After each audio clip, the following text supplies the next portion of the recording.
Suite de notre série Visage de quartier, avec au programme cette fois-ci le quartier Gare et Médiathèque. Un quartier de multiples facettes mélangeant histoire, patrimoine et grains de verdure, mais également de nombreux équipements publics. L'un d'eux, le plus récent, a été attendu pendant de très longues années. Il s'agit bien évidemment de la médiathèque Frida Kahlo.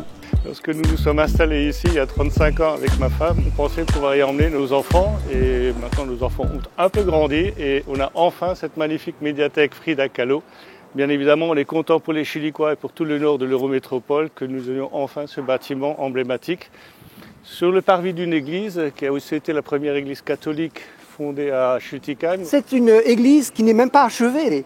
Regardez la décoration, les deux portails ne sont pas sculptés. La sculpture ici du tympan central, elle est advenue dans les années 30, alors que l'église, elle date de 1897 à peu près.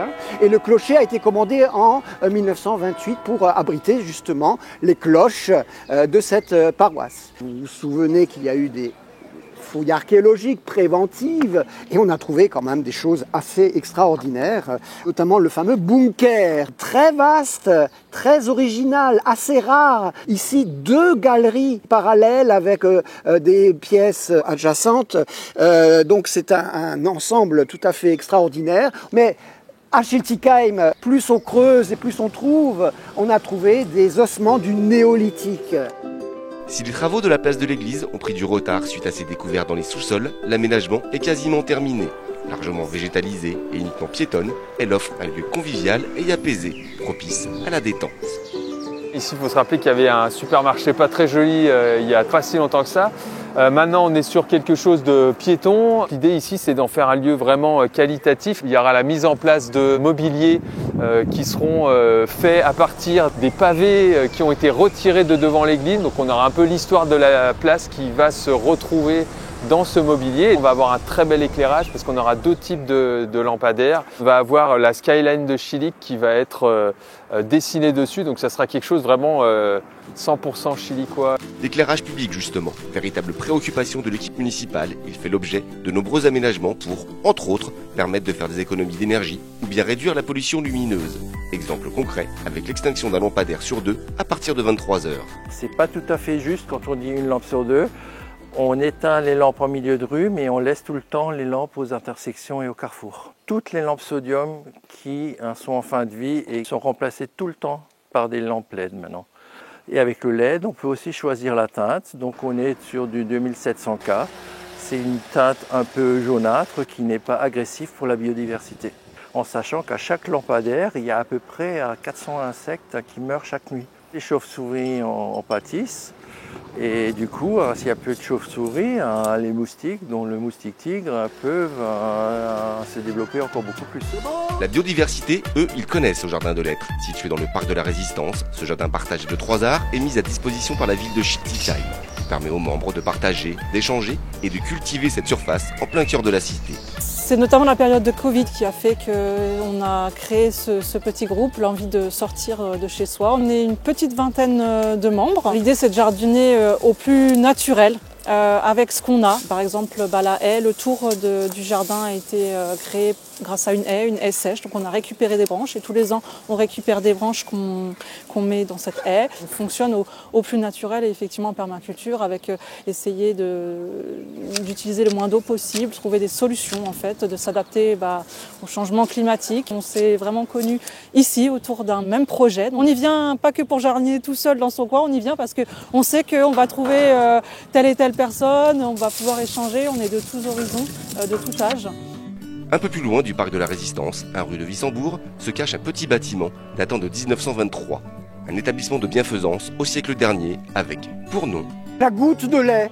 Alors c'est vrai que c'est très joli, c'est très poétique. Ça vient d'un poème de Alfred de Musset, c'est ce qui a donné le nom, à cette association qui ont décidé de lutter contre un fléau, la mortalité infantile. Et ça a permis de diviser par 2 la mortalité infantile à Schiltigheim.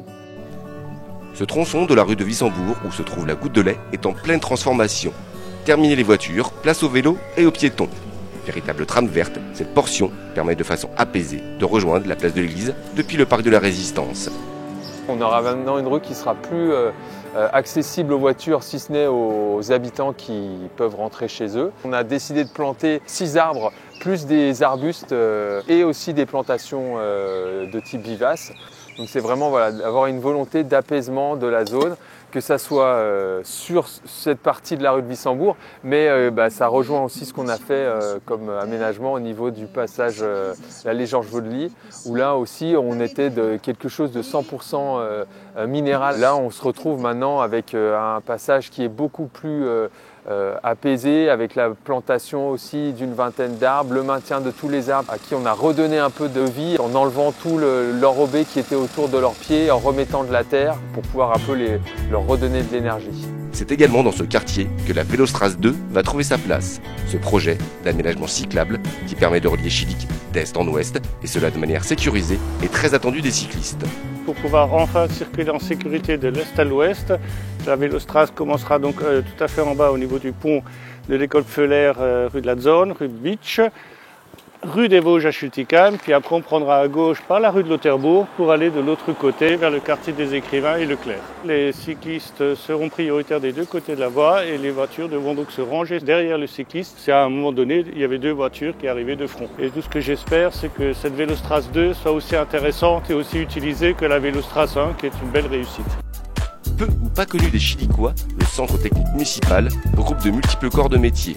Leur rôle, entretenir, maintenir et réparer les bâtiments publics, mais aussi la voirie et les espaces verts. C'est le cœur technique de la ville de Schultigheim. Il y a à peu près 70 agents dans différentes activités. Espaces verts, on a des maçons, on a des électriciens, on a des menuisiers, on a un plombier. On a des garagistes et tout ça, ça fait que tout fonctionne bien sur la ville de Schultigheim. On essaie toujours de penser développement durable. On a un réservoir qui permet de récupérer 7 ou 8 000 litres d'eau de pluie que les jardiniers peuvent pomper pour arroser les fleurs en saison. On ne peut plus réfléchir comme il y a 30 ans où on gaspillait toute l'eau potable. Maintenant, on réfléchit à de l'eau à valeur ajoutée. Future étape de la série Visage de quartier, le quartier ouest. La visite guidée se déroulera le 17 mai à 14h30. Rendez-vous au Parc des Oiseaux.